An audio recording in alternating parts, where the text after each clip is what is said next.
All right, so today we're doing something a little different. Oh. Yeah. We're diving into, well, Lay it on me. it's a song, actually. The song. From YouTube. The transcript of it, at least. Interesting. What's the song about?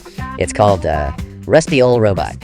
Ooh, Rusty Ol'Robot. By a creator who goes by Rusty Trickfinger, and it's spelled... What kind of vibe are we talking? Like, is it a ballad, a rock anthem? What's the deal? It kind of got this, like a melancholic feel to it, you know? Like, think Sad Robot Blues. Ah, okay, I'm intrigued. Sad Robot Blues, I like it. Yeah.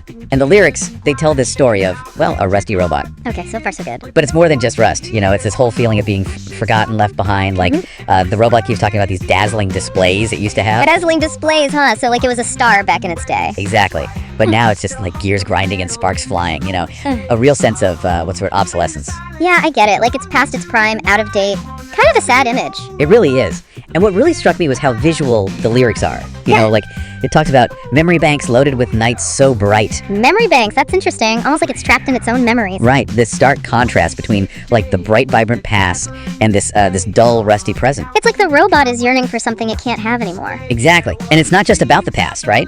The robot's also desperate to connect. It even says, wants someone to whisper in his robot ear. Whisper in his robot ear. That's a really intimate image, almost like it craves human connection, you know? Yeah, like it wants to be acknowledged, to know it still matters, even if it's not the shiny star it once was. It makes you wonder, right? Like, in a world that's constantly pushing for the newest, the latest, what happens to the things that are left behind? Definitely. And it's not just things, is it? I mean, people feel this way, too. Absolutely. I think that's why this Rusty Ol'Robot resonates so much. It taps into this universal fear of being forgotten, of becoming irrelevant. Right. And the way Rusty Trickfinger uses rust as a metaphor, that's brilliant.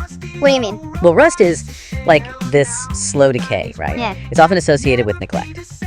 And it's like the robot's physical state is a reflection of its emotional state. Oh, I see what you're saying. Like the rust is symbolic of this inner decay. Yeah.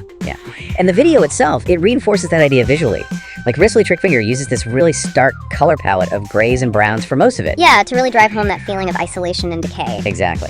But then there are these flashes of vibrant color, especially during those memory bank sequences. Ah, that's smart. It's like those flashes represent the robot's fading memories. Right. The last glimmers of a life that's slipping away. And it's heartbreaking, you know. This line, can't find his way back, never be the same. It's just...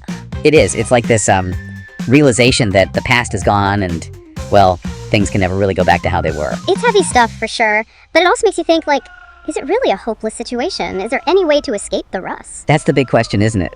The song doesn't really give a clear answer. No, it leaves it open-ended, which I think is really powerful. Yeah, it forces you to confront those questions yourself. Like, what would it take to break free from the past? To find a new purpose? And that's something we can all relate to, right? Whether it's a job loss, a breakup, or even just the feeling that time is passing us by. Exactly. We've all felt stuck at some point, unable to recapture what was... That's the human experience, isn't it? Change, loss, the struggle to adapt. It is. And that's what makes this deep dive into Rusty Ol'Robot so powerful. It's not just about a robot, you know? It's about all of us. It's a reflection of our own fears, our own struggles to find meaning in a world that's constantly changing. Exactly. So as we wrap this up, here's something I want you all to consider. What would it take for your inner robot, that part of you that might be feeling a little rusty, a little forgotten, to find its way back, to rediscover its purpose? It's a question worth pondering, that's for sure. Maybe the answer isn't about trying to recapture the past. Maybe it's about finding a new way to shine. Maybe it's about embracing the change and seeing the beauty in the rust. That's a great way to put it. Thanks. And thanks for joining us on this deep dive. Always a pleasure. Until next time. Keep those gears turning. And don't let the rust get you down. Exactly. See ya. Bye!